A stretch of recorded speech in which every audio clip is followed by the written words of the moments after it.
going, guys? I took my vaccine, so I am toasted. So first 5 and 5 here with no workout. Just answer questions. Knee pain when running. Again, knee pain when running. So it could be a lot of things. It could be shin splints. It could be tendonitis in your knee. It could be a lot of different sources. I advocate to people to strengthen your knees, strengthen your feet and your ankles. That's minimalist footwear. I love VO barefoot, or just spending as much time barefoot as you can. And then make sure your glutes are activated. It can be down the chain as well. So it could be your glutes on firing, and that shoots stress down to your knees, shoots stress up to your back, your low back as well. And look at your running gait. Make sure you're doing a proper running gait. You can do run-walk programs. You're not putting too much pressure on your body. I know it's tough because we're out here in Toronto. Gyms are still closed, but that doesn't mean go outside and destroy your body with running. So do so properly. Take care of yourself. Vej Athletics.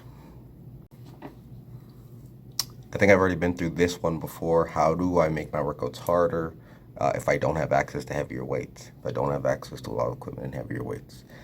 Doing a lot of this stuff right now with a lot of clients. People are limited with what they have. There's two things you can really play with, and that's doing supersets or circuits. So rotating through an exercise longer, maybe do 10 squats, 10 overhead press, and then, like a jog around, a lap, something like that. Adding up exercises together before you take your rest, that's going to add intensity, it's going to add workload. It's almost like a form of cardio.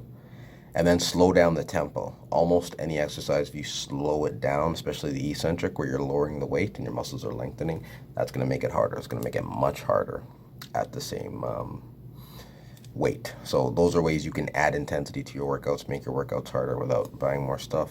Vej Athletics. Vitamin D. Should I be taking vitamin D in the summer? That's a really good one. Most of the time, depending on where you live here in Canada, we're not getting a ton of sun year round. If you have darker skin, you should be taking vitamin D. Your body probably isn't absorbing it as well from the sun. And then even a lot of white people, a lot of people have to avoid the sun from sunburns, right? Or we're covering up from the sun, or we're wearing sunscreen. So we might still have absorption problems in the summer, or maybe you're still not outside that much. So, I would still supplement in the summer. If you are somebody who's out a lot in the sun, then take less. It's very hard to reach vitamin D toxicity. And so, yeah, keep taking your vitamin D and keep those energy levels up. Yeah, that's the number one thing for vitamin D is improvements in energy, improvements in performance. Shout out my girl Summer McIntosh, Olympic team. Amazing. Vej Athletics. Get shoulder pain and stiffness in the shoulder. Want to avoid getting frozen shoulder. How to do so? With these injury questions, it's always tough, guys. That could be a source of tons of things. Work with a physiotherapist or a sports med doctor. That's gonna, get a good look and go in there. A couple of things that I can say: strengthen your rotator cuff. Make sure you have a balance of front to back strength in the shoulder. You guys have seen me use the mace a ton, the shoulder rock a ton, because that teaches the shoulder how to be supple and how to have control through the shoulder.